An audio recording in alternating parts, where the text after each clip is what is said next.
a long 12 days, man. A long 12 days. Nobody needs to hear about that. It's not important. No, it is. It is very important, actually. You know why it's important? Because we're here right now. Hello, ladies and gentlemen. DNA Talks. Thanks for tuning in. Tyler. Hi. Back in the building, man. Thanks for coming out. We're going to sit here and drink some fantastic beer. At least they should be. This shit is Hen House, obviously, brewing company. In collaboration with Altamont. In collaboration, obviously. And it is, first of all, Hen House, amazing beer, for one. And when you go to the brewery, they give you popcorn. As much as you want. True fact. They give you popcorn. I ate so much fucking I love popcorn on my birthday. I don't know about you, but I love popcorn. And especially that movie style. Oh, that like movie theater butter? No, I had them layer the butter. That is. You're so fucking. That is butter. Get it? So pretentious. Get it? No. Okay. Anywho, double IPA, super delicious. Or I'm assuming it is because we actually don't know yet. This guy over here picked it out. So let's just dive into this, huh? Side fact: what's really cool about this? It was. Hold on, don't open it. Don't open it. Give me your can. Okay. Because mine's open. For all of you craft beer nerds out there, today is January 11th. Is the 11th today? Today is the 11th. Yeah. The 11th. This was canned on the 3rd, so it was only 8 days ago. So it's super. Oh, the 3rd? I thought it was the 6th. That was a different beer you looked at. Oh, that was right. That was the Moonraker. That was the California Resins. Moonraker. Yeah. All right. Well, let's dive in. Let's have some brewskis. West Coast. Let's make beer clear again. Jesus. Hashtag make beer clear again. Jesus. Look at that shit. Look at that shit. I didn't know hazy beer up in this bitch. Hey, look, Derek's actually got it. Hey, no plastic this time. I love it. Anywho. Came from Chicago. So, first of all, how was your holiday season? Did you have a good time? See a lot of family? You guys are pretty close, so did you do anything fun? So, this was the first time in I don't even know how long that I didn't spend Christmas in Vacaville. Wow. You went out to, I'm assuming you went out to Bakersfield? Went down to Bakersfield. God, I want to go out there, man. So bad. It's amazing. It's awesome. Nothing but amazing stories. Yeah. Amazing places. Lots of drinking. So much. So much drinking. God, I know. I went over to your house that one time and partied with your girlfriend's parents and Brian. God, and Barb. Damn. Or your girlfriend's he's a large mom man, or dad. by the way. Excuse me. And he can put them down. 6'7", 300 pounds. That guy can put them down. Fun time though. Fun time. You ever drank? I know. I'm actually. I may like him a little less now because he bought you. Your first jersey, your bandwagon jersey. So, hashtag. You're cool. I appreciate you, but the fact that you bought this bandwagon, a jersey now it's really just. Anywho, so yeah, holiday season. You went out to Bakersfield? I did. How was that? How was that? It was fun. Did you guys do anything fun besides drink and black out, or About 2 weeks prior to us going there, they opened up their first yard house. What the fuck? So part of duck wings, like they're off the menu. Damn, man. Hashtag Yard House, bring them back. Bring back duck wings. Duck wings. Jesus, they're so good. What's wrong with you? That was like a little surprise her dad had for me. The day after I got there, he ended up actually telling me early because he just couldn't help himself. So he's surprised. He goes, "I want to take everybody out for food and drinks on me." Wow. And that sounds like what he would do. I happened to just get a look at the bill. Cheers. Well, thanks for hooking the brother up, man. Right on. Yeah, thanks, Brian. Thanks. That's cool. But do you normally have any traditions you guys do like for the family, or do you just kind of like just do the same like thing? Like my family? Yeah. Well, like every year, you just said this is the first year you kind of broke tradition and went and did something else. Yeah. Is it something you guys normally do for holidays? Like so, as long as can remember, growing up on the ranch, hashtag Brazelton Ranch, we always had all the family, aunts, uncles, cousins, at my grandparents' house on the property Christmas Eve to open up presents and have like snacks and stuff. And whenever all the kids were younger, there's 11 grandchildren. Jesus Christ. Pumping them out, dude. 2 great grandchildren now. Pumping them out. So when all the kids were younger, all the younger cousins, we would part of the tradition was we'd go to Candy Cane Lane. We'd take a couple vans and go. Whoever wanted to go would go Candy Cane Lane. All the kids went, and that's when Santa came. So all the other aunts and uncles, they had all their presents in the car that they had wrapped, prior. And then once all the kids left to go down Candy Cane and Lollipop Lane, the parents would go grab everything, and all the kids would come back to a tree full of presents. So, okay. But then as all the kids got older, especially like they learned. Not even just learn, but like myself and my older cousins, they're like, hey, you guys want to go? We're like, nah. It's cool. I know what's going on now. Well, no, you're already. Yeah, I'm aware of that. You're like, yeah, sure, we'll go get that real quick, or we'll go. By the way, Santa's not real. Jesus. Hashtag don't stop believing. Don't stop believing, man. Thanks, Journey. The best way to spread Christmas cheer is sing loud for all to hear. And drink beer. There it is. Look at that. We just made something new. Look at that. I'm sure it's not new, but we just did it here. It's new for us. That's good. I myself, we used to have a holiday. We used to have a holiday kind of theme where we would always go to our grandparents' house. But now that they all passed, it's been years now. So just go out to Vegas because I have family out there. My mom and we just hang out and just kind of have a nice dinner and then get fucked up afterwards and gamble and then go home. And, gambling. It's amazing. Don't do it. It's a good little ritual. Sure.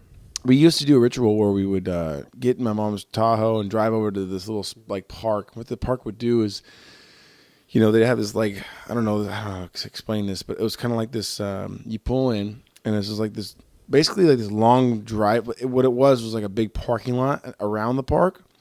So you would go in, but they would convert it into like this like Christmas themed tunnel. Like, how you would do in a ride at Disneyland where you kind of would float through a river and it had all this theme. Yep. Shit. Pirates of the Caribbean, when you go on that ride, you float for a while. Or was it Once Upon a Time or some shit? Yeah, whatever it may be.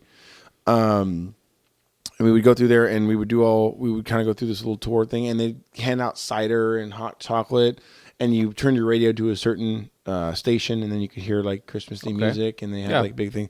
And we do that every year, and it was so cheesy and lame, and it's one of those things you tell people really, bro, yeah, man. And it was but it's those little things that last, they go forever. Yeah. But you remember them? Yeah. I mean, that was our thing for a while, but then they shut it down. We were so bummed out. We were doing that for 5 years straight. And then some dickwad had to come in there and be like, "No, I bought I guess someone bought the area and they converted it to apartments or something like that." Whoever Must you have are, been owned man. by the city. The city man. gave it up. Motherfuckers. But anywho, Douchebags.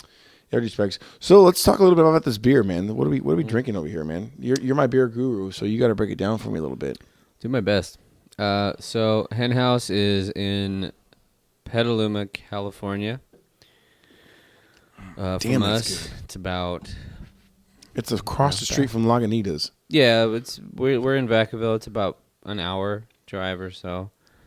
So it's local to us because we only have 3 breweries, probably within a 10-mile, 15-mile radius. We got. There's Heretic. Right. There's True Symmetry in Sassoon. And then there's Solano Brewing Company. Would Sudwork count? They're in Davis. Oh, okay. I mean, they're close, but it's still like a 20-minute drive to Davis. Okay.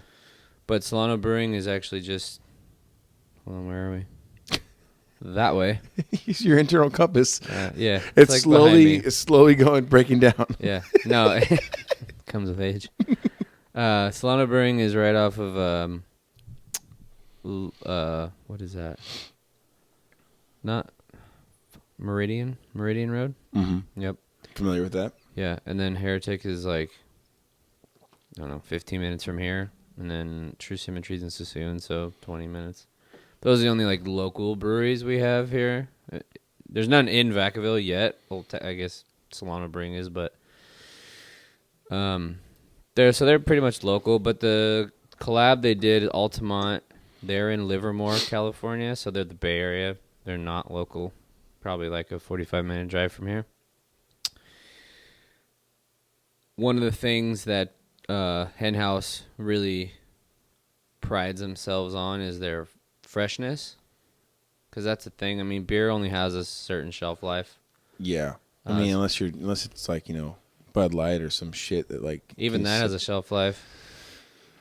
It's longer because it's so mass produced, and they put like preservatives or whatever the fuck. Not preservatives, just the ingredients they get are it's made to last longer because it's mass produced. I mean, that's the easiest way I can put it. Just right. They don't use they don't, like Hen House. What they really, again, not only on freshness, but what they really pride themselves on is buying from local community. So like there's like all their merchandise is made as locally as possible. They work with farmers, in their area to use their spent grain, give it to the farmers for food for their animals. So they really try to source anything locally that they can and give back to their community, which is good. That's awesome. I mean, any brewery that does that. I mean, when we were in Lagunitas, when we did that tour, and he was explaining about how that's a spent grain too. Yeah, anybody they can utilized just go pick it all up the cattle they had back. All the shit they had back there was all Well, that story is a little different. Well, it was for the restaurant too, so that's different too. Obviously, I'm just saying that they're. That was also a boss-ass move, but they also have the revenue to do it. Correct. And it's crazy. It's crazy how they've grown so much in the recent years to where now they're one of the bigger breweries. Well, it's because they got that Heineken money, dog. They don't have. Hold on, this should have it. Oh, does it not? Oh no. What are we looking at? It doesn't have. This doesn't mean that they're not. They are an independent craft brewery. Damn it! I don't know. I think we have a beer in the fridge that has it. But anyhow, you can look on a kind of nut beers on a can or a bottle of beer, and you'll see it's a bottle. It's a little logo that's a bottle, and it'll say independent craft. That means the definition technically under the Homebrewers Association or the American Homebrewers Association website is that the original owners own more than 75% of their company. Mm-hmm. So if somebody comes in and owns, I may be getting this wrong, so please, anybody in comments, correct me if I am wrong. It's been a while since I've read this. If you own less than... He doesn't read. Come on, guys. Read? Beer, good. If somebody holds equity in your company of more than 25%, you are, under the definition, no longer considered an independent craft brewery. So, like, Lagunitas isn't craft. Heineken bought out Tony McGee, who was their founder, his remaining 51% share. Okay. In 2013 or 14. But they still make great beer. That's why I still drink it. Well, there hasn't been but that's kind of to piggyback off the whole Bud Light thing. That is just such a mass-produced shithole party water. We want to call it that. We'll call it party water. No, I'll tell you which party water is Hams. Man, that shit's gotten me through and made me do and got me through some horrible, horrible times. But I tell you what, 30-pack. No, I think it was like 12 or 24. Ooh, I'm cutting out again. That's weird. What are you just doing? A little bit. Like, It's not. I don't know what it is. I don't know what it is. You figure it out, man. It's all good. It's your system. It's fine. It's all good. Anywho, so what else you want to know? So first of all, I've always been so.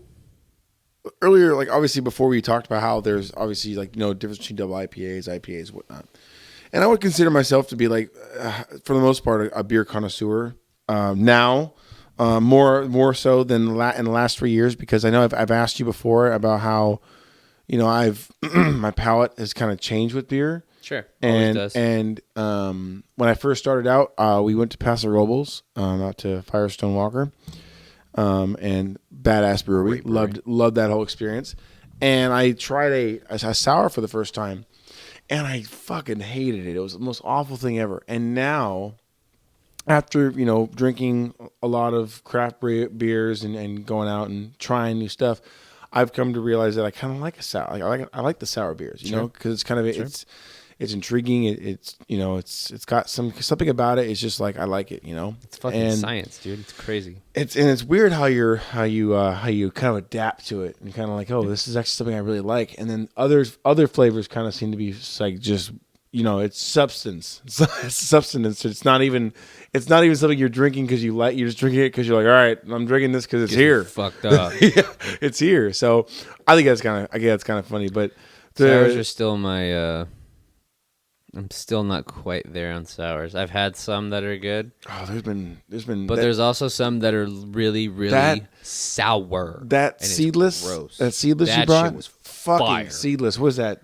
Great Notion shout Brewing them out of Portland, Oregon. Great make Notion. a watermelon sour called My Seedless. God. And if you guys like Fucking- watermelon Jolly Ranchers, it is that in liquid form, and it is phenomenal. I feel like we need to go there just to try that again. Like, holy Yeah, I'll go to shit. fucking Oregon in a heartbeat. Isn't there a ton of breweries out there too? I don't consider myself to be a connoisseur of beer by any means. I mean, like maybe even a little bit, because like I said, I know a little bit to nothing about it, but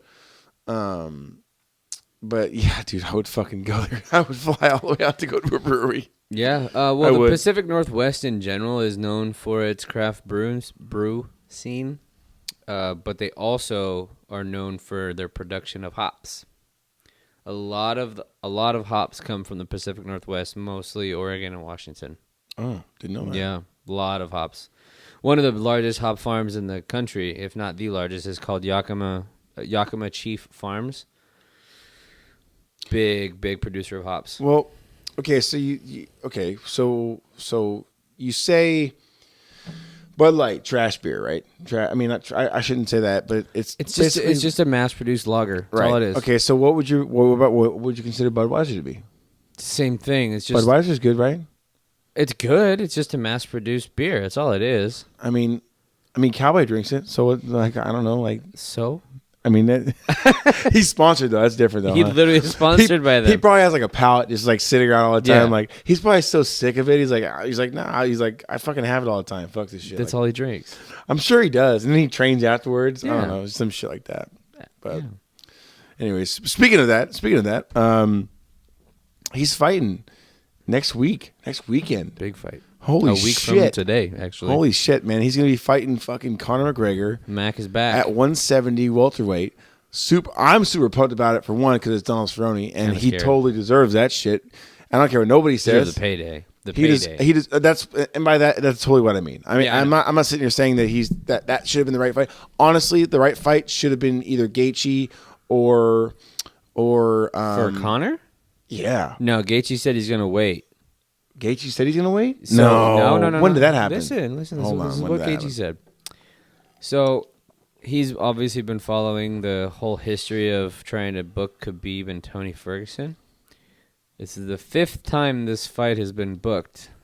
Only the 5th, yeah.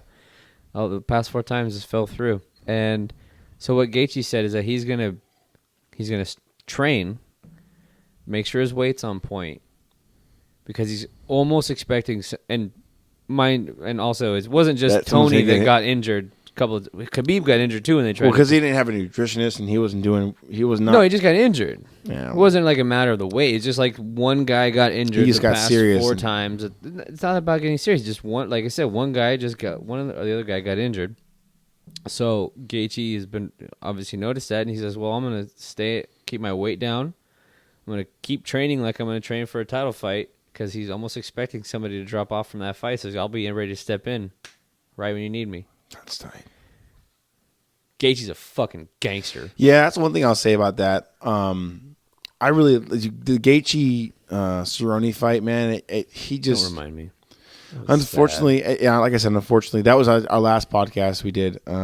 We talked about it. It was tough. Cerrone just didn't. Gaethje had the right game plan going in. Pressure, just in Pressure your the face. shit out of you. He never leaves your face. And you any unfortunately, it is what it is. So, even that being said, I would love to see that fight Gaethje Conor in the future if it works out well for the Conor. If Conor comes out, I honestly feel in my gut I want Cerrone to win. I legitimately want Darnold to go out there and basically break down Conor in a way that no one else, has besides Habib. Okay, besides Habib. Well, Nate did it too. Whatever, exactly, yeah, right. Because Nate could take a punch and Conor couldn't continue to throw for that long of time. Yep. Whereas now he's training for 170. He's in that mindset now. Everyone's talking about how he's ready for this. He's getting. And that's good, and that's what we want from Conor, because he's been ups and these last few years for Conor have been ups and downs and all kinds of crazy shit going on with his mental state and everything going on. Now he's just like, okay, he's serious. He's focused on his path. He knows what he wants. He took this last year to figure it all out. Now he's training, and it's a whole nother. It's going to be a whole nother monster. Which honestly, watching that kind of got me excited because the Conor McGregor that I know is the one that you sat down next to me one day and went, dude. You got to look up this guy, Conor McGregor. This dude is so legit. And it was the fight where he fought. We were at Stars Bowling Alley here out in Vacaville, and he was fighting not Miller. What's that other guy's name? Dennis Seaver. And Dennis Seaver, and he fucking dismantled that guy. And afterwards, got his payday. He got his 60 G's, baby. No. That's got to be that's wasn't that's that the one. Fight. That was Marcus Brimage. That was his UFC debut. Brimage, okay.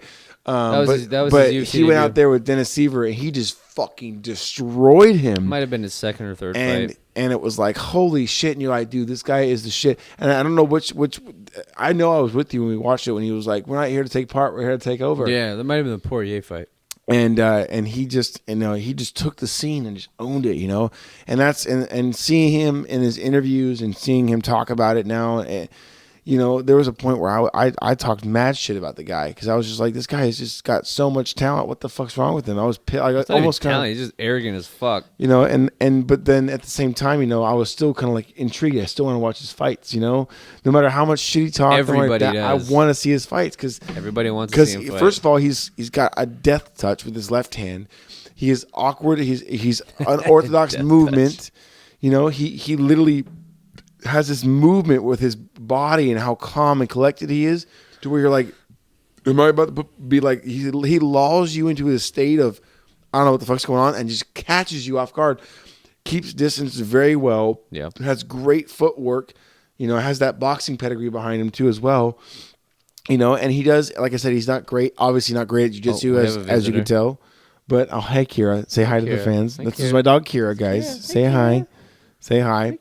But he's got so many, and it's awesome that he's coming back with this mentality. But at the same time, Cerrone is obviously a animal. Wants to go in there and bang.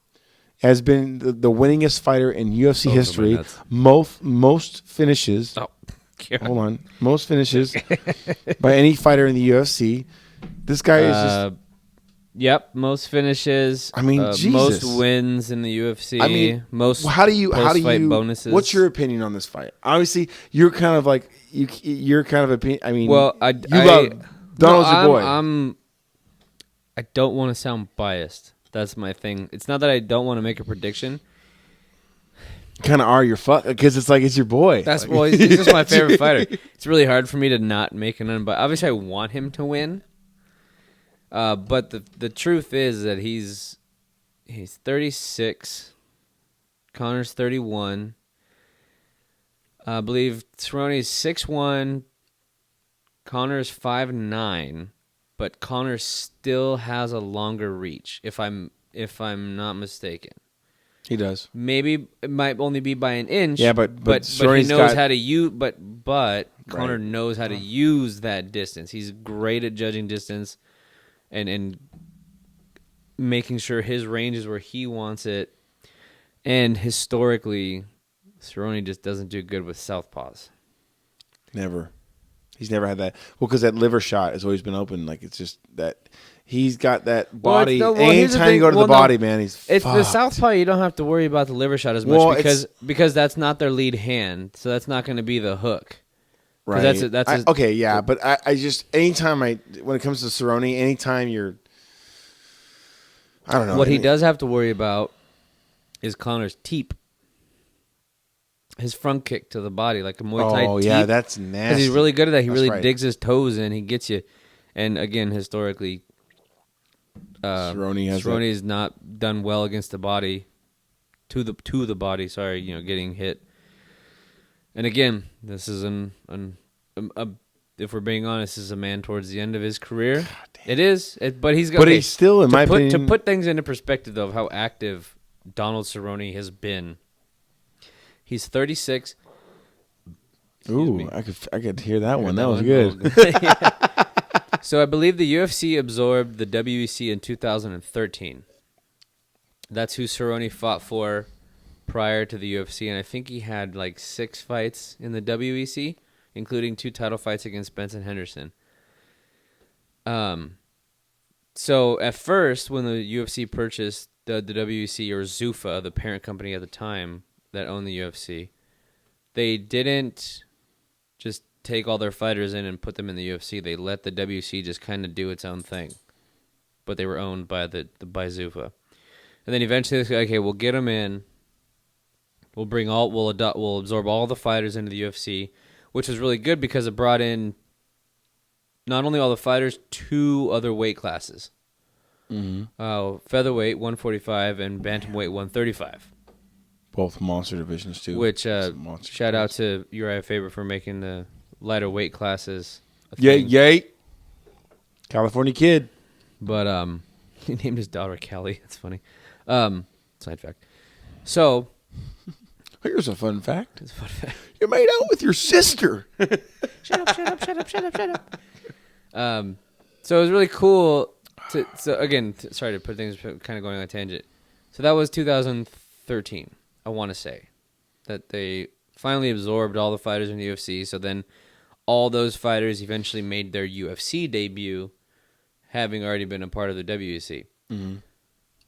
So Cerrone's last fight, maybe not his last fight, either the Mike Perry fight or the Alex Hernandez, one of the ones at welterweight, was his 40th Zuffa fight, which means that included his WEC fights. But his fight next weekend, I believe, will be his 34th Jesus Christ UFC fight. 34 in, 7 years? To put that in perspective, the average fighter, I think just in general in mixed martial arts, will fight if they can be active enough. I mean, John Jones 2 or 3 times a year. John Jones isn't even that. He's 20. What is he? No, he's lost twice. Only lost once. And he's. Oh, I just saw this. Not in the UFC. He's not. He doesn't have 20 fights in the UFC. No. I'm sorry. I'm thinking of something else. I think he's like 16-1 in the UFC. God, has he fought 16 times? Yeah, I think he has. Oh no, 19 times. He has 16-1. Oh, sorry. I'm thinking. I thought he would. I think he has. I think of the Daniel Cormier thing. I thought that is a loss. So I think of that as 2. No, it's a no contest. No contest, right. He lost title. I think that's why I think of it though, because John Jones has never beat himself, or never won, or never lost. Never lost, only to himself. He beat himself. Yeah, exactly. That's John Jones hitting people, pregnant women, and going back for the cocaine, but not for anything else. And the money. Man, cocaine's a hell of a drug. It is a hell of a drug. He's taking a quick snack break. No, I'm not. I'm getting more beer. More beer? I haven't even finished half of this thing. Quit being a bitch. He just wants to get drunk. But yeah, so I think John Jones is like maybe 16-1. What do you think of that? What do you think of that guy who's gonna fight him? Jesus Christ, Dominic Reyes. God, it's so okay. So did you watch the press conference with him? Not yet, but I do. I do know that he's only the second fighter that Jones has faced that's taller than him. And he's the same height as the guy who was taller than him before. I haven't seen the press conference, so this is your area right now. I have no idea what happened. So I watched a little bit of it. And it's funny because, Kira, knock it off. We love you. My dog loves to chime in. So that's her opinion. So Hashtag Mini Aussie. Mini Aussies for life. Kira, we love you. We love you. I know you love. Okay, it's fine. Anyways, so there's a part where him and John Jones go back and forth, and how he's like, Dominic Reyes was Dominic Reyes, right? Dominic Reyes. Sorry, Yeah. I usually get it mixed up with another guy. He only has like one weapon. He has the left hand or whatever. He's got his striking, like his power in general. Yeah, Right, he's got a left hand. So there's a point where they kind of get into it, little heated argument, Sure. and as a competitor, you have to have that kind of that confidence going into it, totally. knowing. And John is a high level fighter in every aspect. I mean, he can fucking greatest. He of can all strike. time. He can strike. He can grapple. He can. I mean, he's got Wrestle the fuck out of you. Right. He's one of those guys who can do it all, and he likes to challenge himself by trying to challenge people at what they're best at, which is what GSP used to do. So Yes, he did. So that's why John. So when they're having this whole dispute, Dominic's being that cocky kind of confident, like, yeah, man, I fucking whatever, yeah, everyone's cool. He's everyone's like cool the young until they get caught with a shot. And John's like, yeah, anybody can get caught, but all you have is the left hand, bro. That's all you have. Like, okay, I'll stop. And I bet the Dominic left was hand. like, yeah, you'll see. That's all I got. You'll see. That's all I got. Yeah, and then shit like that. And Jones was like, okay, good response, Dominic. Like, because nothing against Dominic. The guy's obviously probably a good guy or whatever, but Jones totally made you look like a bitch, dude. Like, like he did, because you had a really dumb response. Well, to be fair, And I'm not like rooting for Reyes in this fight, because it's really hard to root against John Jones because it's fucking John Jones. I'm not going to root against John Jones, But I think you also got to think awesome that fighter. this is his first time like in a big spotlight opportunity, right? So he probably doesn't have like some PR team that's like, okay, if he says something like this, you should respond like this, or things like that. So it's his first time. He might be nervous, uncomfortable. Excuse me. Or just belch into the mic, dude. Let everybody know what's up. There it is. Yeah, We're drinking beer. trying Come to on. be polite, but so he might. I mean, Be which I polite get. is the door, bro. Fuck that door. Anyway, so I've never been in a situation like that, but I would imagine it's probably pretty. I don't know. Maybe he's just calm, cool, and just not the greatest comeback guy. Dog, stop. Sorry, ladies and gentlemen. It's all good. Kira, come here. Come here. Put you in the kennel, dog. Come here. Continue, please. Yeah, Sorry, folks. I have an animal, and she likes to get attention all the time. she's been in the crate for like 12 hours. Hey, no, not 12 hours. Today, really? No, not today, no. Continue with your story, man. Don't forget. Jesus. Not today. Name's Tyler, but thanks for the compliment. That burn in hell. Yeah, but Reyes is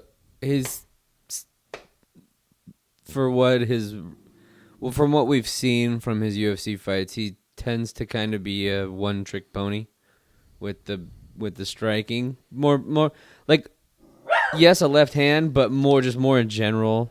Mm-hmm. His striking and his power. He's a big, long guy. Ooh, fucking evaded you, bro. So, like I said earlier, I think this is only the second time that Jones has faced somebody taller than him, and it's only by an inch. And the other person that was taller than him was Alexander Gustafsson, and we all know how that first fight went. Yeah, and that was pretty really impressive. Pretty impressive by Alexander coming out there. And honestly, that's where it showed in the second fight how well Jones was prepared for it and how much he trained. I mean, he found a fucking guy who looked pretty much like Alexander's doppelganger, fucking guy that looked just like him, same height, same build, everything, and trained with him. You didn't see those? So no, but what Jones will always, he's gone out in public and said the reason why he felt like because he didn't train for it. He said he would get blackout drunk the week of the fight. And here, this is what he said, and I think he did this for multiple title fights, or at least big fights. He goes, he would get blackout drunk the week of the fight, so that way he had an excuse when he lost. Oh wow. And I don't know if that was specific to one fight or just I think, but I know at least it was specific to one fight. I mean, I love his comment when he was arguing with Cormier. Cormier was talking shit. He's like, "Dude, I beat you after a weekend of cocaine." Yeah. Like, but and I think here's the biggest difference is that, and I think this kind of goes to show that people can change, no matter what your opinion might be on John Jones. Yeah, he's fucked up in the past. A lot of people have fucked up in the past and have turned around. That's what he said for the Gustafsson fight. He got blackout drunk the week of the fight, so that when he lost, he had an alibi or an excuse as to why he lost his title. And he didn't train that much for that fight. Then they fought again, and he fucking wrecked him and finished him in the third round. Yeah, that was pretty impressive. Once he tired, like he got him tired, he knew, okay, now it's time to take him to the ground, and then he just submitted to that. It's like he was like, all right. So it's like if there's not submitted him, TKO, excuse me. If there's a difference between a black, or not even if there is, the difference between that we've seen only by his word. You wanted to hear it. Good. By a John Jones that got blackout drunk the week of a fight versus the John Jones who took the fight camp seriously and took his opponent seriously. The same opponent, mind you. And look at the difference in those fights. Oh, it was night and day. Night and day. A lot of people think that he lost the first fight. I mean, when I watched it again, when I watched it the first time, super close. I was honestly, the first time when I watched it live, I honestly believed that John lost. I did. And then when I watched it again, like later down the road, I was like, okay, John won that fight. And he won it in the last 3 rounds, But the first 2 rounds, definitively. Yeah, well, he got taken down. Alexander. He got taken down so smoothly for the first time in his not just UFC career, his whole MMA career. This is coming from a Greco-Roman national champion wrestler. Got taken down by a boxer. Jesus Christ. By pedigree, I should add, but still, Gustafsson's a beast. It's just an unfortunate thing that he got he got submitted or he got and then retired. That guy's a fucking monster. I mean, he obviously was one of those like awesome, genuine guys, genuine fighters. Oh, he would have been a great representation as a like a great representative of the sport as a champion if he had won the title. Yeah, man, that would have been awesome. As much as people don't like Daniel Cormier, and that's myself included, he is a great like role model, like representative of the sport. And he's a dick. And his knowledge, of the game, when you see him, I follow Brian Ortega, #TCity. I follow him on Instagram, and there was a scene where there was a moment when he was doing like a UFC spotlight where he was filming for whatever that may be, maybe interview or something like that. And then in between, I follow his feed, and he's down on the ground with Daniel Cormier, going over like mat work in between thing, and Cormier is showing him stuff. And I always say like, Brian Ortega, he's slick as fuck on the ground. That guy's jiu-jitsu is next level shit. Nasty. That Gracie jiu-jitsu is no joke. But let that motherfucker fight Kron. But then there's someone like Daniel Cormier who's teaching him shit about groundwork. Because obviously, like wrestling. When I first to go a little bit deeper in that, when I first started watching UFC, obviously I thought grappling and jiu-jitsu were the same thing, or sure, wrestling and jiu-jitsu were the same thing. Yeah. And as I watch more and more, I realize, oh my God, there's a huge difference. So different. So that being said, when I would watch it now that after I've gone after the years, now I appreciate grappling. Like I like when, matter of fact, like when people go to the ground and do takedown. Now I'm like, okay, where's he gonna go? Is he gonna go for this? Is he gonna move around? How's he gonna get? Is he in half guard? With our limited knowledge of limited, grappling. we're common folk. We don't know dick about nothing, but. We know enough to go, I know what that is. Oh, I know what that is. Oh, that looks familiar. Like, we know, like, the movements, but obviously we don't see it happen before it does happen, like, Dominic Cruz or fucking Daniel Cormier. It's just like, as I watch I watch the sport more and more, it gets you more intrigued, gets you more involved. And I realized after watching this video of him grappling with Daniel Cormier, I'm like, holy shit, man, this guy is like teaching this young up and coming talented fighter. This whole nother, and you're like, damn, like you thought, wait, this guy's really good on the ground. How is he teaching him anything? And you go, wait a minute, hold on. It's a whole other aspect of the sport. Yeah. That's why they call it MMA, mixed martial arts. And it kind of makes you go, holy shit, man, there's a bigger world to this. Much bigger. You know, you're not thinking about just one aspect of a sport now or one portion of it. There's all these other variables that you have to consider. So it's just cool to see that and to see, and that's why I like that. That's the respect I have for him as a fighter. I've never liked his fighting style because his fighting style is like GSP, wet blanket. Unfortunately, like when he was at light heavyweight, he was quite a bit though. Well, light heavyweight, rate's pretty good. Light heavyweight, he was more of a wet blanket, but at heavyweight, that guy had fucking hands. He's still, yeah. No. At heavyweight, that guy had fucking hands. So, Hammers. right, because you do not. I mean, Stipe beats that ass the second time. Well, though. Stipe. Sorry. So there's a not stipulation, but there's a rumor saying that like when he fought Stipe the first time, the Stipe was right. It was right after he probably was it like 4 or 5 months after he fought Francis Ngannou, and Ngannou was a fucking train. That guy can punch so hard. That guy could probably punch through three. I've heard that one too.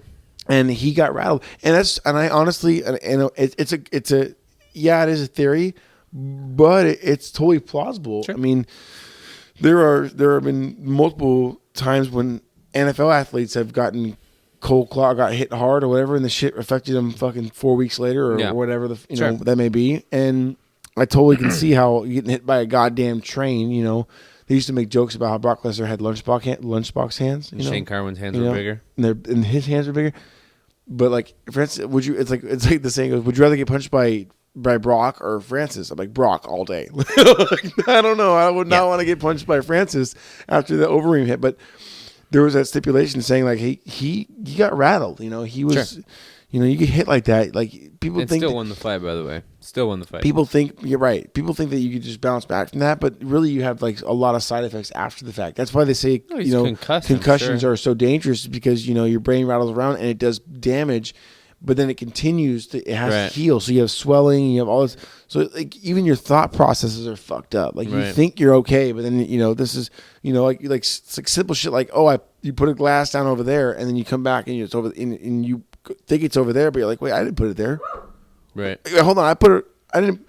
But you just don't. Confused. You're confused because your brain is swollen. Your thought processes are all fucked up. Everything that you thought that was normal all just changes now. You're like, wait a minute, this glass isn't the glass I thought I grabbed that glass. Yeah. Why are you guys switching glasses on me? Like you just think that way. So, I mean, there's been times I was watching a talk show radio where Brett Favre was talking about how he at some point he started forgetting his daughter's birthdays. And I'm like, damn, that's some real shit, and you got fucked up. It's a dangerous sport, but hey, man, it's actually safer than football. And that's crazy, right? In football, it's a fucking train wreck every goddamn play. But that's why I was talking about like the micro concussions. But to bring it back to Cormier, Cormier is a great representative of the sport, and I'm actually really glad that he started doing the detail commentating. Yeah, and then doing detail on ESPN Plus. Yeah. I like that because he's a brain. He's very smart. The only other person I would think that was just as smart, or if a little bit more, Dominic Cruz. Dude, there's times where he's doing it, or actually, who's gotten better? Fucking Hardy. Yeah, I didn't realize he was that knowledgeable. Genius. And I didn't realize he was that knowledgeable of it until later. I think he's gotten so much better over the years because.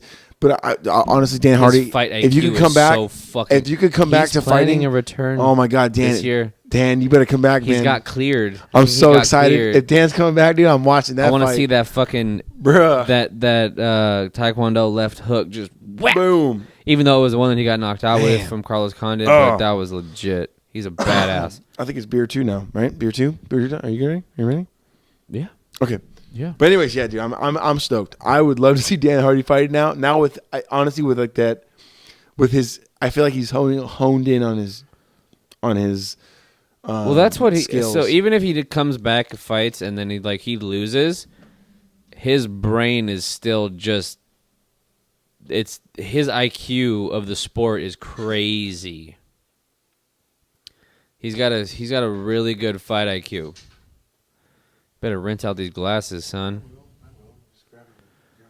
Whoa! What are you bringing out here, son? Zium. Y'all ever heard of this beer? It's motherfucking Pliny the Elder from Russian River Brewing Company in Santa Rosa, California. As much I know a decent amount about this beer. It holds the title for the, to my knowledge, the first ever double IPA brewed. And for all of those who are wondering, like, what differentiates between a single IPA, a double IPA, triple IPA, and so on. So it's Pliny the Elder. So a single IPA is basically any IPA that has a ABV, which is the alcohol content, of less than 8%. Beautiful. And then a double IPA, excuse me, is a beer that is 8% or more. And then a triple IPA will be an IPA that has an ABV of 10% or more. And that ABV is just horsepower. Okay? Yeah, horsepower. 10 horsepower. This has 8.5 horsepower. As the Irish like to say, that's 8 horsepower. 8 horsepower. And so this was basically the first double IPA brewed. It was an IPA brewed that had an ABV of over 8%. And it, for about 15 years, it was the number one rated beer in the whole state of California. And at one point, it was the number one rated beer in the whole nation. It's delicious. It is good. But I could go on a tangent, but I don't need to. There's better beer brewed now, but this holds a place for what it was during the time period that it was a thing. Right. You know, like I said, it was the first ever. So nobody was brewing a beer like this. This was first brewed in the year 2000. To put in perspective, this was 20 years ago. This beer, the same recipe, was brewed at 8.5%, and that was basically unheard of in craft beer. And then in 2014, Knee Deep Brewing brewed a beer called Hoptologist and knocked it out the fucking park. It was the first time ever that it was ever rated number 2 double IPA in a contest. Cheers. To Piney, man. You old son of a bitch. It's 20 years old, dude. It's crazy. But it's so cool how it's so it's like that first person who kind of like, we're like, hey, you know what, we're gonna go for it and see how it like goes. the Hoist Gracie of beers, bro. Dude, yeah, I mean, if we're gonna try to tie the beer and then we all together, that makes actually that's very true. Just Hoist did it first, you know, in 93. 93, right? No, 91, 96. I don't know. I'm not that good on UFC history. It's 96. I'm terrible at it. No, wait, 25 years. 93. Holy shit! Why am I drawing a blank on the first UFC? You have a portable smart device. You have a portable thinker right there in front of you. So why don't you use that thing? Fuck! I get so lazy sometimes. I use my phone for math. Dude. I'm like, hey, that's because he's stupid. Hey not Siri, he doesn't know. What's 77 plus 13 plus 44 plus 9? Yeah, I just do that randomly at work. You know, because I'm like. Why would you want to know that? Because it was 1993. November 11th, 1993. So they just celebrated, that'd be the 93, 2003, 13, 27 years of UFC. Wow. Some crazy shit, 27 man. years. There's been some really good fights, too. Oh, really good fights, man. Oh, my God. So good. What's some of the, what's some of your top fights what was the one thing about that sport that really got you involved? Like, what was the one thing that you went, oh my God, I need to fucking watch this shit and figure it out? To be honest, I don't really recall. Really? I don't it was just weird because I don't know. I think at one point one of you guys were like, "Hey, we're gonna go to Stars and watch UFC." And I'm like, you know what? And I was like, "What the fuck is this?" Sure, I'll go. Well, shit, the first time we actually started hanging out.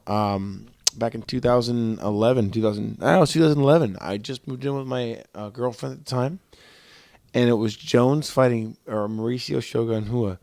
And that was 2011. I feel like I was watching fights before that though. You may have. I was definitely watching fights before. That was the first. That was the first fight that I watched. So the first fight that I like, it kind of, I wasn't into UFC. I just watched it because my friends watched it. My friend Alex watched it. And we watched fights. And I remember ordering them. And my mom got pissed because they were fucking $50-$60, every time. And no, back then, bro, they were like 35. no, because we had HD, so that was the first time you could buy it for $50.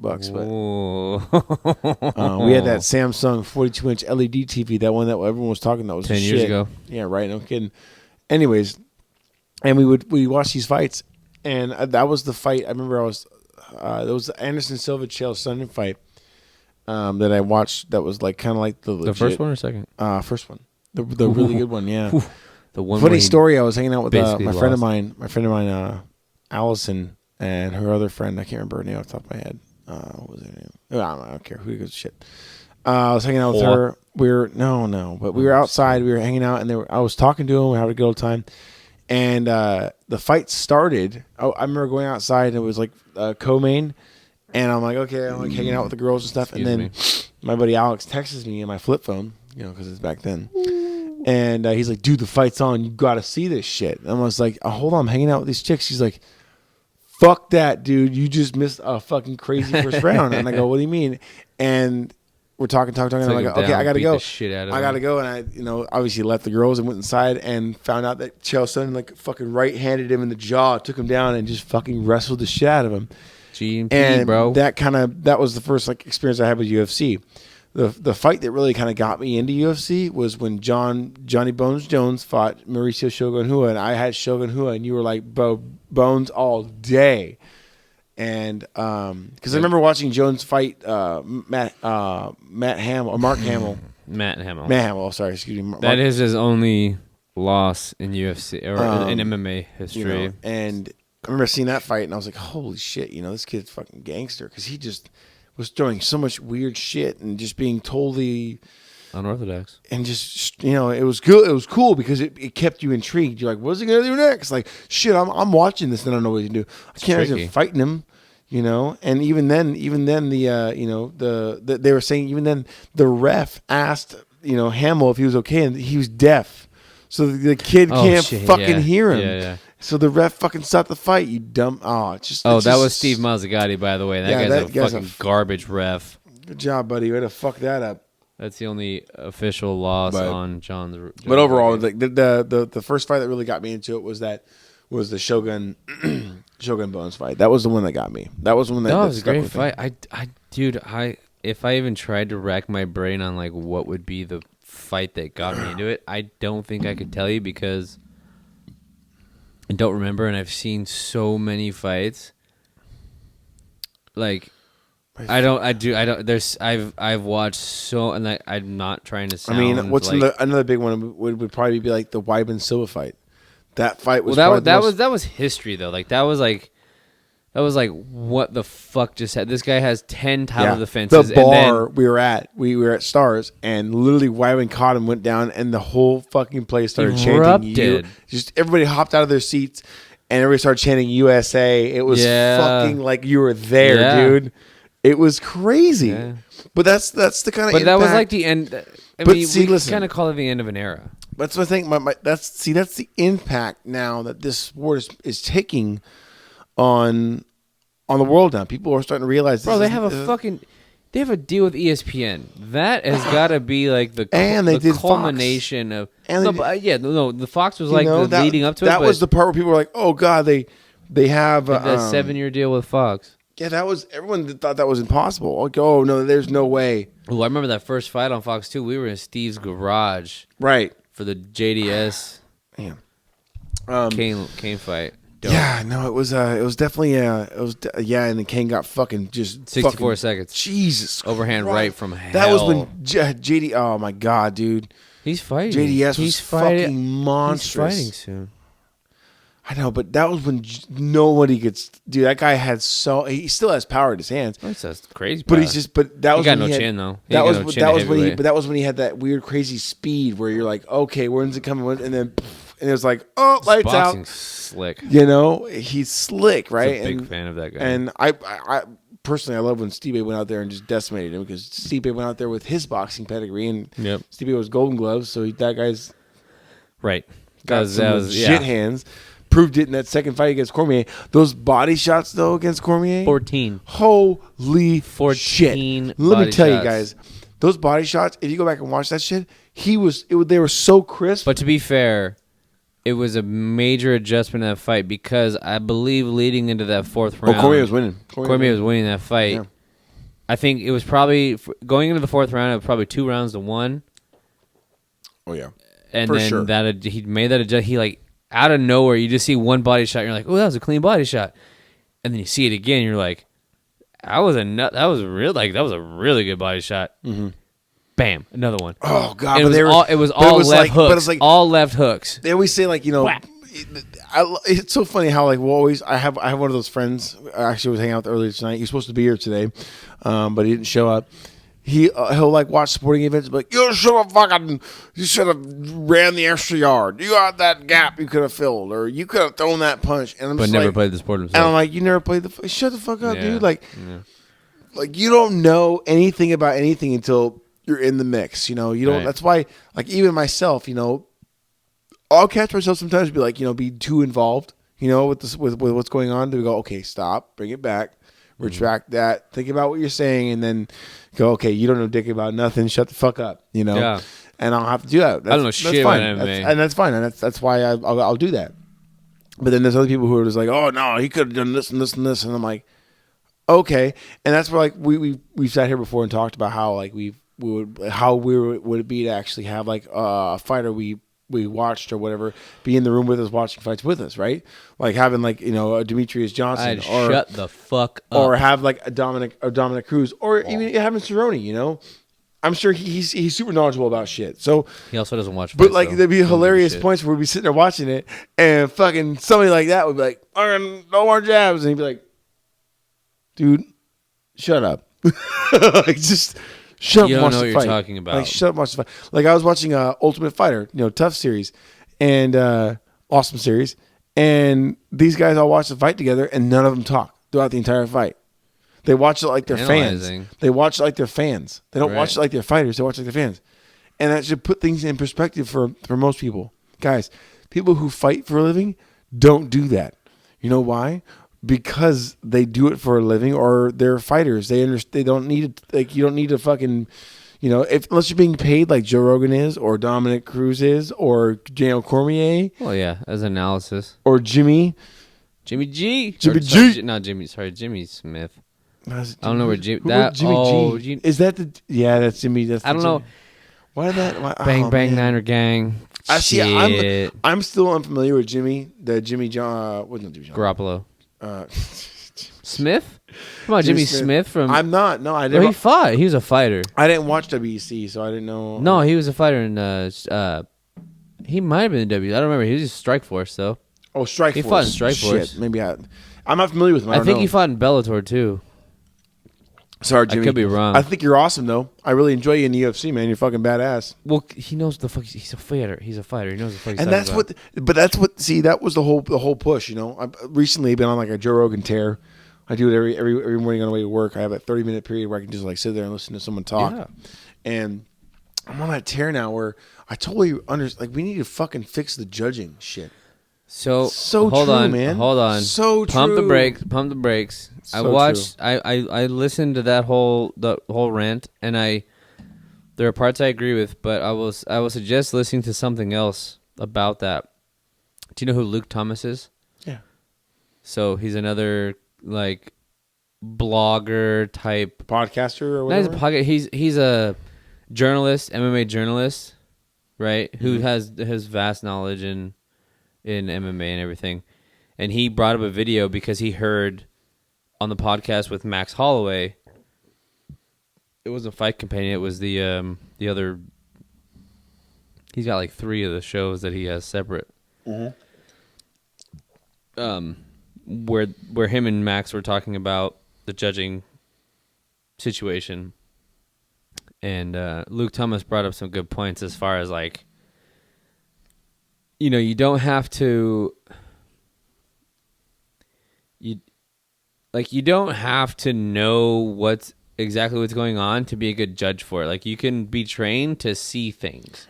Would it be better to be like being unbiased? Like if you going into, but regardless of like who's fighting, you should always be as a judge, at least you should always be unbiased.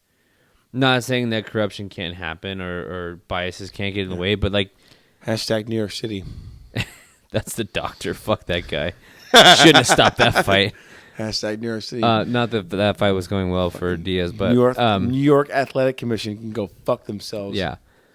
But Luke Thomas brought up some good points. As far as like, because everybody's biggest thing is like, oh well, these guys are fighters, right? So they should know what to look for. But then you got to bring in those biases. Like, what if that's a training partner? Right. Not saying that they can't be like, oh no, I'll be unbiased and like, oh bro, you got your ass beat.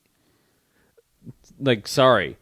But maybe there's some people that will have a hard time separating their professional relationship from their personal relationship from that person. You know what I mean? Okay. Regardless, because regardless of whether or not these judges have a background in any style of martial art or are not practicing martial artists themselves, I guess that would be their advantage, is that they don't hold the bias unless they know these people personally. Like, there's not going to be that, oh, well, I trained with him, like last year for like 6 months. He was brought in for a training camp of mine. Like, kind of, there's that personal disconnection from fighter to judge kind of thing. Right. I'm not saying I think overall it's probably a good idea to try to get former fighters. Well, the best example of somebody transitioning in that aspect would be Frank Trigg. Ooh, yeah, that was that. Okay. He's not a judge; he's a referee. He's a referee, though. Right. I've seen that. Yeah. But Luke Thomas also brought up another point: is that he's talked to multiple athletic commissions, saying that this is not a lack of this is a lack. The problem is not having fighters being refs. They're just not applying to be judges. Sorry, not refs, judges. Like, it's not like there's a... I'm trying to figure out how to word this. Basically, there's no former fighters applying or putting in the work to be judges. So it's not like it's not like they're denying former fighters from becoming judges. They're just not doing it. So it's not you know what I mean? Like, I know what you're saying. I get that. And it's just there's no former fighters lining up to be judges. It's a tough, and first of all, it's a tough job in the first place. So you're going out there and you're doing that, and I'm not sitting here saying that this has to change right away. It's more not or going less, to. It's more or less going to be like, okay, it's a frustration, from people who actually know about the sport. Whereas people like us common stupid folk, peasants, just peasants among bro. Other giants, we can sit here and stipulate all day and go, well, we saw this, we saw that. I mean, we know enough to know what it means. Like the recent Aldo fight when he fought Morales. I thought Jose Aldo won that fight. I did, personally. Why? Because but again, what were we looking at? Like, are we octagon control? Constant, I get you. Constant pressure. No, that's not one of the things. Or octagon control the octagon. That's one of the 5 categories. Yeah, that's what I'm saying. Like you got to understand. Like, you have to try to have that in your head. I hate it, man. And that's okay. So to piggyback off what you were saying is that's one thing that I think I agree with that Joe Rogan said was that the 10-point must scoring system, get rid of that. That came from boxing. that was already a thing for one So what sport. would you I have say? no fucking idea. Well, how would you score? You'd How have would you to. score? Well, 1 through 5. I mean, how would you? well, another point and this is thing that Luke Thomas brought up too in the podcast that I listened to was that Max and Joe were talking about more judges, more than 3, right? And I think they brought up like Olympic judging for whatever sport, no sport specifically. And I think he said they have 8, but you can't have an even number. But I don't. I think they were just like talking off the top of their head. That's Like, why they didn't know for 5. sure. I say 5. Well, that's what Joe said, and then 1 through 5. But that's what Luke Thomas brought. Like I think he researched. He goes from what my research shows is that I'm still learning the judging Olympic sports have 5 judges. They don't have 3. They don't have 7. They don't have a 9. It has to be an odd number because you have to have that extra person. Because you can have 3 people for one person, 3 people for the other, and then you got that one. You have to have an odd number of judges. Yeah. For no matter what. And still, I don't understand how. I completely honest. I still don't understand how draws happen. I kind of do, but I'm really confused sometimes when people say draw. I'm like, unless it's like in the event of like, Well, it's like 40. Well, you no, do like a 40, a 48, 40, or you could do like you could do 47. 40. but it's a 10-point must scoring system. Oh, I'm thinking something. Okay, You know what I'm saying? Like, so 10-9. I know there's a way for it to happen. I'm just always confused when it does, unless it's in the event of like the ref taking a point from somebody. Because then that way so that could be like somebody has they have 49, 48, or for a 3-round fight it'd be 30-29 for one fighter, 30-29 for the other fighter, and then it could be a 39 or 30-29 for one, but they take the point away from the other guy, and that will automatically make it a draw. Like, I get that, but it's weird when you get it. Like, I still don't fully understand like how a draw happens with 3 judges. I think the judging system should get kind of revamped a little bit. I'm not sitting here saying that they need to restructure the entire system, but I'm saying it's literally based off off of of revamping. It's literally just go in there and just go, hey, mess with some shit and that's what I'm saying. Fix Like they literally adopted the same scoring system that boxing does. It's the same exact scoring system. Well, it's because that's the only system that was in place for a long time. No, absolutely. So therefore, they just adopted that instead of creating something new. They said, but I think okay, the biggest issue that would have to happen if they were to do like a revamp of the MMA judging is that now you have to retrain all of the commissions. Kira, knock it off. We love you. Come say hi to the camera. Come here. Come here. Come say hi. Come here. No? Okay, we're going to be like that? All right. Oh, there she is. There she is. Say hi. Say hi. So you'd have to reach... You want her? Yeah, pick her up. Come here. Come here. Just grab her. Hey. Grab her. Kira. Dog, come here. Come here. Come here. Come here. Oh. There you go. Say hi to the fans. Say hi to the fans. Oh, God. Here we go. We're good. We're good. Killer. Oh, killer. Oh. You're my animal. Here we go. It's like passing the baby. We're passing the baby. Watching my beer. I'm back. You're back. So continue. You're saying? Yeah, I think the issue is that you'd have to. I mean, I think it would take a while, and this is one thing that.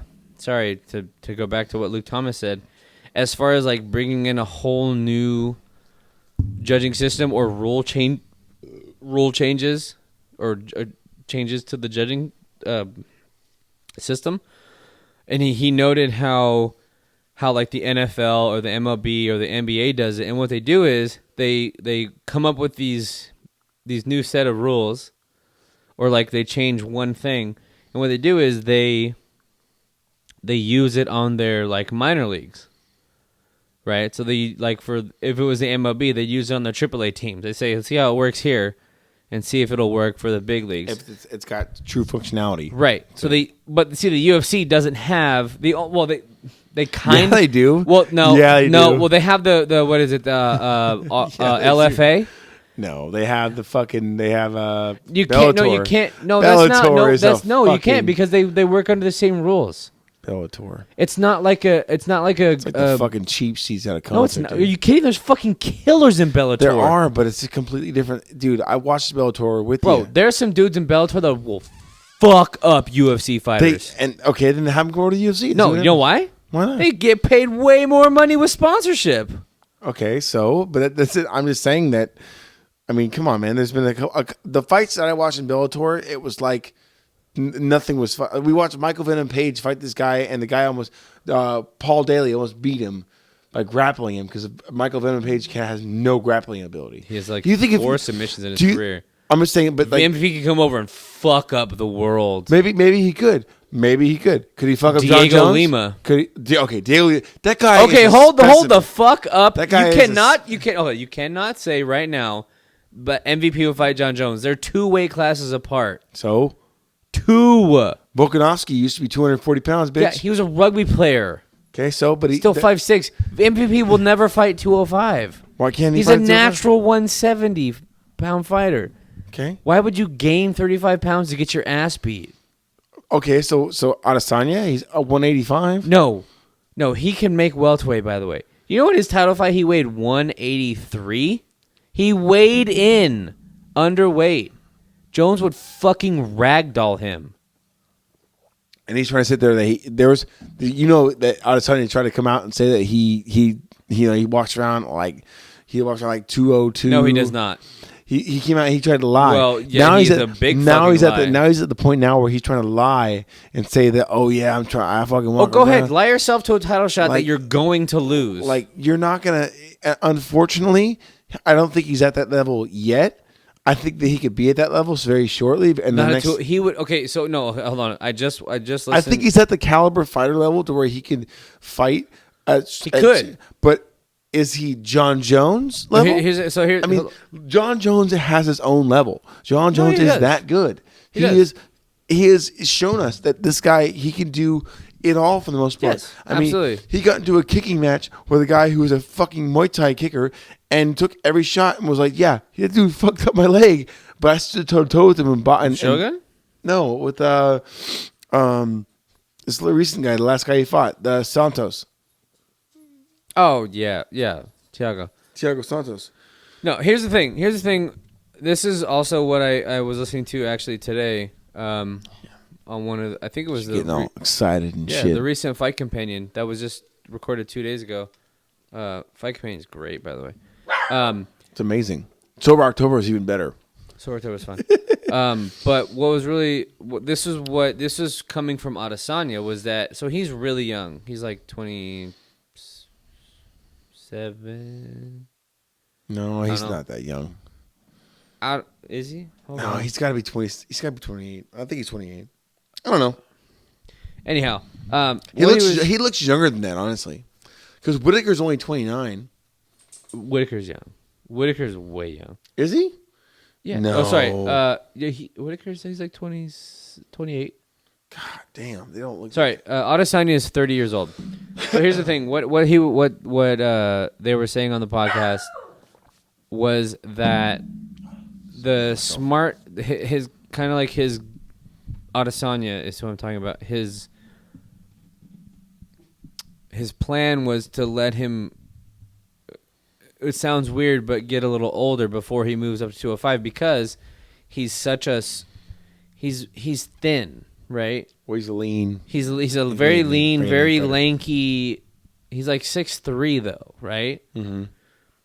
So he wants to give his body some time to fill in, because like maybe Aldo's the exception rather than the rule. Usually, when you get older, your body you fill out, right? God, that's why. How did he make? He 135. How the made it? He made it that? Smart. He did it smart though. No, I know. He took his time. And he got nutritionist. Which sorry not to go on crazy. What blows my fucking mind is that's the first time he had a nutritionist his entire career.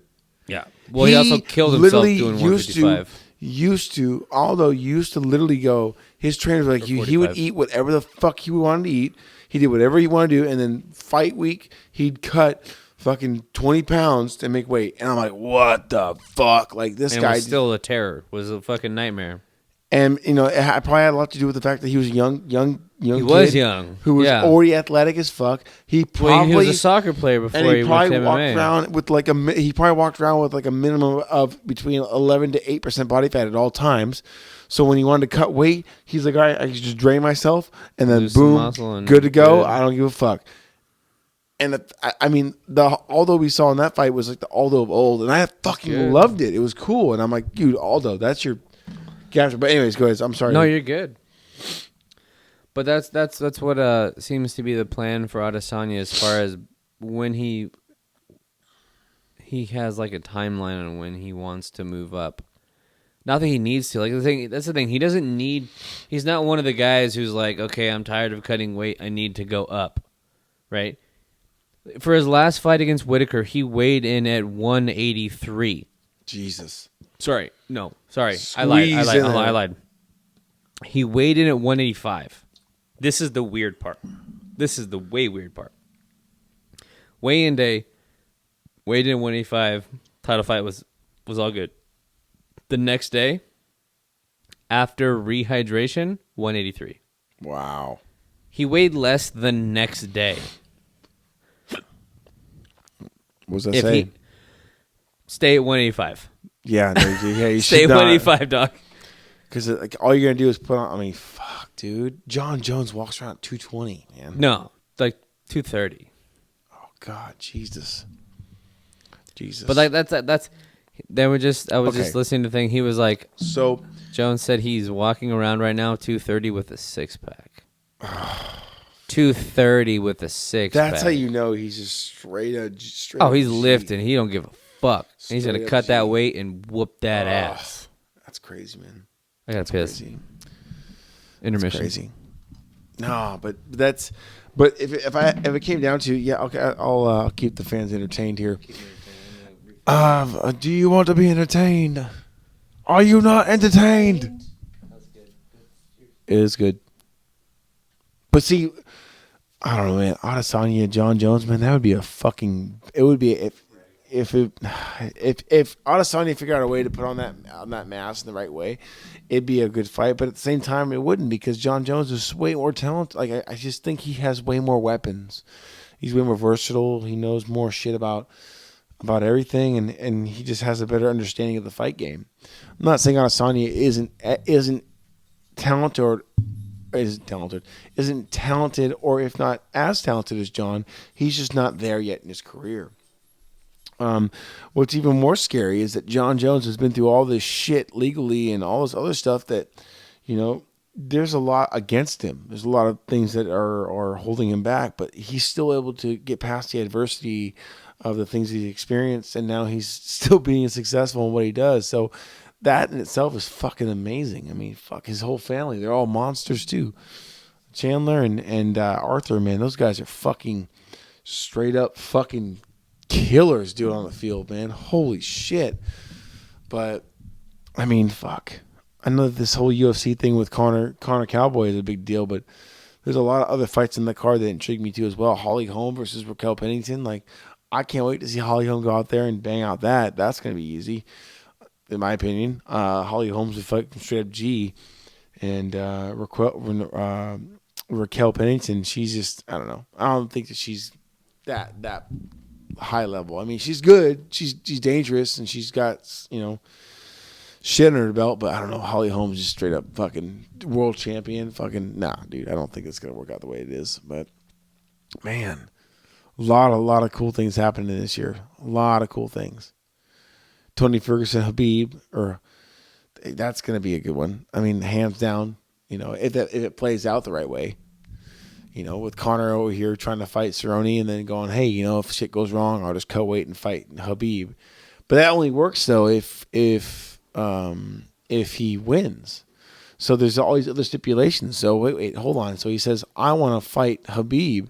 But what if he goes out there and Cerrone delivers? What if Cerrone throws that nasty head kick he throws, right, Tyler? That nasty, dirty head kick that he took out. What the fuck's his name? What's that? Everybody? No, he did it with that. God damn, I can't remember his name now off the top of my head. Fights out of Jackson Winkledon, Jackson Wink. It was like that side leg. God, man, this sounds terrible. I'm over here I'm asking him. Wait, are you talking about the guy who took out one of the head kicks? Yeah, like he faked him out and then he threw like the low. Fuck me, man, I can't think. Not Matt Brown. Or yeah, that's right. It was Matt Brown. And the whole time, I thought it was about Jackson Wink. That's what Troy fights out of. What am I talking about? Anyways, so there was that fight they had where they were, it was.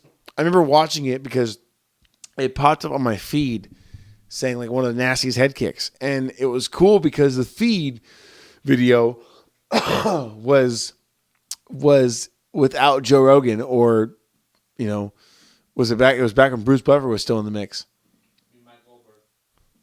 Oh, I did say Bruce Buffer, didn't I? No. Bruce Buffer's always been in the mix. I mean, yeah, right. Goldberg.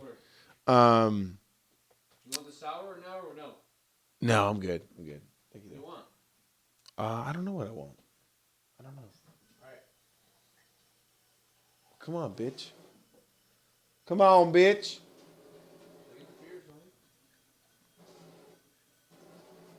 Damn, man. Fired up. I'm going to have to edit all this shit out. It's all good. I figured it's easier me doing the beer because I had to pee. Like fucking wasty pants right now. Drunk? Yeah, fuck yeah, dude. I haven't drank in like fucking 5 days. Or 5 days. 10 days, so I had time to, man. You're a loser. Hurry up. I didn't call you loser. I said rookie move. Oh, I can't hear you. Sorry. All I hear is blah, blah, blah. I'm a dirty tramp. Yeah, I know. What's the timeline are we on right now? So when you walk back over here, look at my camera and look at the timeline. Hold on, give me a second. You have 2 seconds. 1, 2, 3. 1:22. Ooh, an hour and 22 minutes. Look at that. Nice.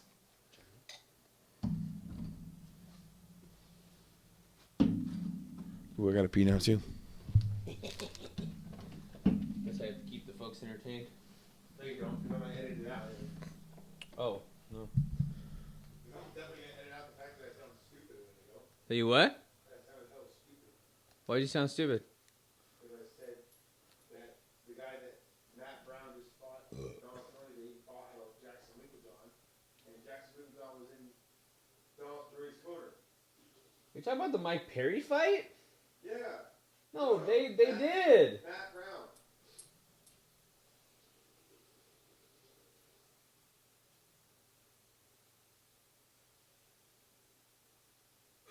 Matt Brown didn't fight out Jackson Winkledon. Donald Cerrone was fighting out Jackson Wink. Mike Perry had Jackson Wink in his corner, whereas Donald Cerrone was on top. Well, that's because they chose him over. And I forgot about Mike Goldberg. Fuck,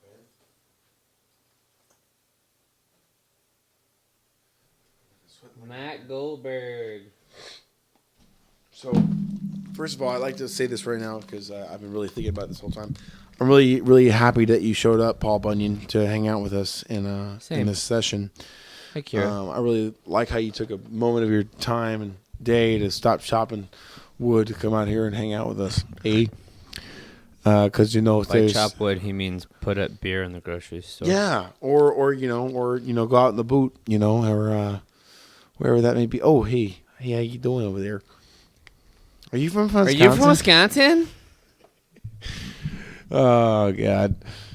The whole time I was waiting, I'm like, oh man, looking like a young Paul Bunyan before he had his full I beard. have no idea what Paul Bunyan looks like. Was he a cute guy? Was he? No, really Paul Bunyan. Oh. I've never seen a picture of him. Did they have photography back then? Anyways, we're not going to go into that. That being said, Well, that's dumb.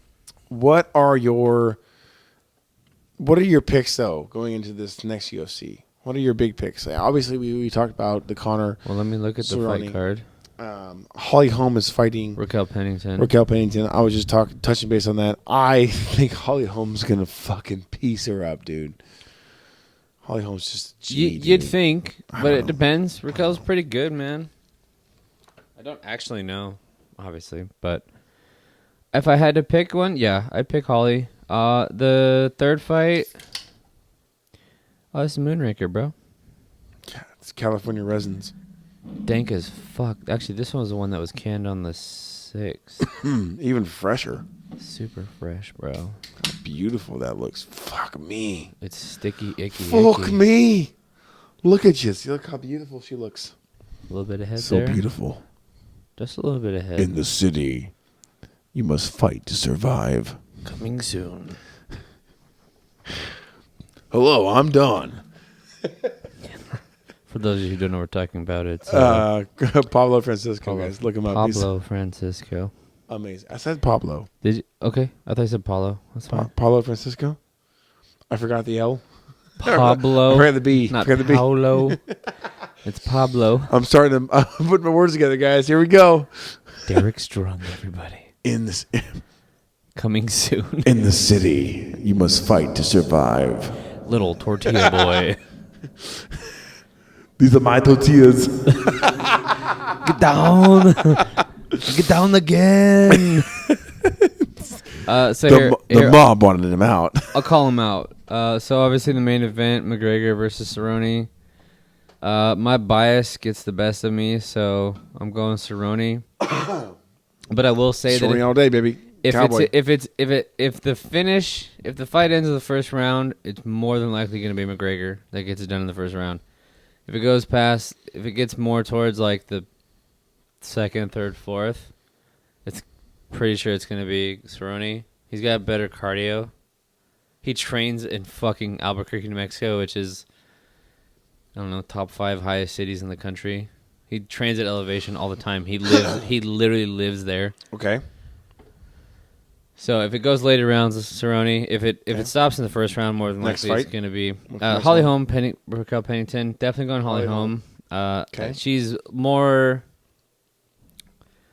Obviously, her striking is going to be superior just because she's a fucking 18-time world champion boxer, and she's got a good ground game that's really underrated. Third fight is Alexei Olenek versus Maurice Green. Ooh, Alexi, I don't know much about Alexi Maurice sounds- Green, but I'm just going to go with Alexei just because that dude has like the first ever Ezekiel choke in UFC history, and he was damn near mounted when he did it, so that shit's tight. We have Claudia Gadelha versus Alexa Grasso. Probably going to go Gadelha just because she's super aggressive, and she's got a big old fat ass. This non-biased, by the way. That's how he bases his choice off. Yeah, she got Fat asses. She got big old fat ass. And the first It's like Betchko hair. Beshko Hayes got a big Big old old- fat Brazilian big old ass. Brazilian well, so ass. does Gadelha. It's a big old fat Brazilian Good ass for too. her, man. Good for her. The first fight on the pay-per-view card is Anthony Pettis versus Diego Fajeda. Oh, that's the one I. That's gonna be a good fight. If it goes to the ground, Pettis is in trouble. That was my fight for the. That was my my pick for best undercard, like best like underrated fight or most underrated fight. I think that's gonna be a tight fight. Just because Pettis just came back from his loss, like he lost against Ferguson, so that's gonna be really like it's okay. Like he broke his fucking. Depends on if it stays standing. If it stays standing, I think Fajeda's in pretty big trouble. Just because he's not known to being a striker, his pedigree is BJJ. So like if it goes to the ground, Anthony Pettis is no slouch. He's a black belt under Daniel Wanderlei out of Rufus Sport. Dude, slick off his super back. good, Slick. super good grappler. I mean, he took out Benson Henderson off his back. guillotine, and a nasty armbar. No, it was an armbar. It wasn't our, you're right. He You're also thinking of when went Edgar when he tried to submit Edgar and he had that nasty guillotine and Edgar was a fucking champ and just like hung in there and got out of it. Pettis also went to a draw. I forget what the organization was. He went to a draw in a grappling contest against Jorge Masvidal. It was like Super Fight something. It was like a pretty big name grappling event. It was the main event of the grappling event, and they went. It was a submission only. That's the only way you could win. So they went 25 minutes. Wow. Maybe less. I don't know. Could have been less. I don't know. But they went to a draw. So I think it goes. That's pretty cool though. No, it was good, but it was a Jesus. draw. So like Nobody over here. nobody won. But I mean, it also goes to show that to kind of go back to what we were talking about earlier about Masvidal. Like, yeah, he's a sick boxer, but dude's got a slick ground game too. Right. The preliminary card on this fight, or this preliminary fights on this card, I should say. The featured bout is Roxanne Modafferi versus Macy Barber. I'm sorry, but that is I kind of get why they're doing it, but that's also kind of like a fuck you fight to Modafferi, because this girl, Macy Barber's, her goal number one is to beat John Jones as the youngest UFC champion ever. She's only 21. And that's the weird. So this is what's fucked up. She might beat the record if she's like stays on track the way she is. They don't like move her too fast up the chain, because John Jones was 23, right? So she still has, let's say 2 years, but it's probably like a year and some odd months depending on their birthdays. But that's her goal, is to become not only the youngest UFC women's champion, but just in general the youngest UFC champion in history. And she's on a fast track to do it, but they have to bring her up. But it's really fucked up they're giving her Roxanne Modafferi, because it's kind of like a gimme fight. Yeah, slaughter. Because if anybody knows anything, grappler. She's a grappler. Not even that, but if anybody knows anything about women's MMA, like Modafferi was like a pioneer in women's MMA, like way before Ronda Rousey. Like as far as the mainstream goes, like she was fighting on Invicta and like all these. She's been around a long time. She was on the Ultimate Fighter like twice, I think. Yeah, she was actually. But like she's just been around for a long time, and she's not a bad fighter. Like she has zero stand up. If it goes to the ground, Macy Barber probably gonna have some trouble, because Roxanne Modafferi is a really good grappler. But Macy Barber, like she's a fucking little pit bull, dude. Like she's gonna punch you in the fucking next face. Fight you out there now, it's the Andre Fili. Yeah, so this, I feel kind of bad for Fili too, because this guy, I don't know how to pronounce his first name. Sodiq Youssef. It's Youssef. So this guy is a up and comer. Jesus, you and these names. Sadiq Youssef. That's it. Yeah, Sadiq. It's Sadiq Youssef. Joseph. So pick up your the bucket cool thing, clothes. so here's to kind of put things in perspective about this guy. Perspective. Yeah. Your performance was not. I was not impressed by your performance. So he is a Nigerian-born fighter. I think he grew up in the U.S., but I don't know how that came to be. But so he's a very hot prospect in the UFC. What weight class is he again? He's featherweight, fighting Andre Fili. So he's like, it's kind of a small narrative in the whole UFC about these like Nigerian fighters. So you have one Nigerian champion in Kamaru Usman. You have another Nigerian fighter by the name of Francis Ngannou. Born in Nigeria, but he was raised in France. So like he does have a French fucking mode. He does have a French accent. He speaks French and some English, but he was born in Cameroon. Like he spent a good amount of time in Nigeria. And then there's Sadiq Youssef, and I want to say there's one other fighter like born in Nigeria, raised in the United States. Isn't that no, it's not Yair? That's Mexico. God damn it. Where's Usman? Kamaru Usman from? I just said that. He's Nigerian. Okay. He's literally, his nickname is the Nigerian Nightmare. Jesus Christ. Yeah. Get your shit together, dude. I know shit. But yeah, so like it's kind of like how this. much I listen to you talk. I know, I'm boring as shit. But it's kind of like the narrative is like this kind of wave of Nigerian fighters that are coming into like, you can say take over, I don't know. But dude's a slick fighter. Like he's got a lot of power. Like I don't know if he has a pedigree like per se.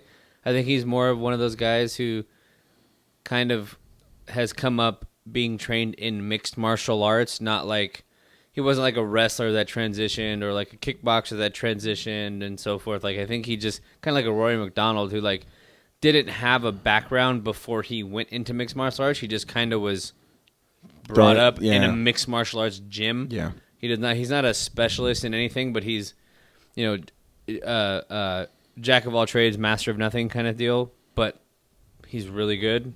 Right. Kind of deal. Right. Feely, he obviously comes from a great camp at Team Alpha Male. A lot of these fights that are coming in this next one are they're a lot of guys who have been around in the game for a long time, and then they hit new up and comers, and that's one thing that we're starting to see now as a trend. Like God, there's that time when you had Frankie Edgar, and you had Edgar, you had Aldo, you had all these guys who were just in the role for 10 years. Generation, dude. And it's so crazy how much it shifts. Seeing the fight Adesanya. The Adesanya Whitaker fight, Whitaker didn't look like the Whitaker that we saw before. He looked totally he's not different. Necessarily from like a different generation of fighters. Dude, he's so young. But at the same time, it's so cool to see how much impact this sport has on the sports entertainment industry now. To where now people are like, they're on news. They're talking about UFC. Well, it's because they have the ESPN deal. ESPN is talking about it. People who talk about football, they have been talking about football their entire careers. Now mention shit about UFC, and they have to be fair. It's contractual. Yeah, but at the same time, it's just cool to see the impact it's making on that. Well, thank fucking Uncle Dana. Yeah, good job, it's all Dana. him, by the way. Good job. If anybody has any questions on how any of this shit happened, it's primarily because of Dana White. Right. But anywho, man, we're gonna cut this off. We're gonna cut this off short a little bit here. We've been getting after it for a minute, but I really appreciate you coming out and hanging out and doing the cast. Like we always do. Brother. Sharing some brewskis with me. Oh, just a couple. Always a goddamn pleasure, and goddamn pleasure. Love you for it. If you guys, like I said, make sure you hit the subscribe button for me. Really appreciate it. I can't talk right now, apparently, because I've been drinking. Make sure you hit the subscribe button. Let me know how you feel. If you have any comments, any ideas about what you guys want to hear out of me for my future podcast, let me know in the comments. Love you guys. Thanks for tuning in, and we'll see you guys later. Peace.